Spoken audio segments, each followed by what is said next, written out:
សួស្តីបងប្អូនអរគ្នាស្វាគមន៍កាន់វីដេអូថ្មីថ្ងៃនេះខ្ញុំមានវីដេអូមួយចែកចម្លែកពីរបៀប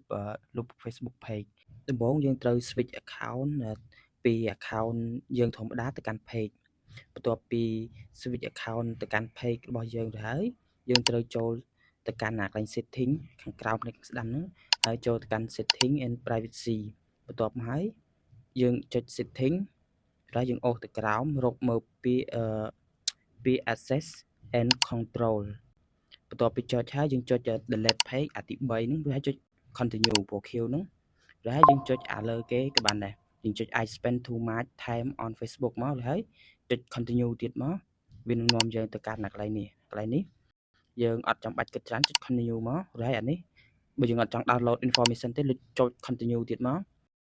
បន្ទាប់មកទៀតមកដល់កន្លែងនេះយើងដាក់ password ណា password account ដែលកាន់ admin page របស់យើងហ្នឹងតែយើងដាក់password រួចហើយយើងចុចពី continue ទៅយើងអាចលុប page ហ្នឹងបានជោគជ័យហើយអរគុណច្រើនបងប្អូនទាំងគ្នា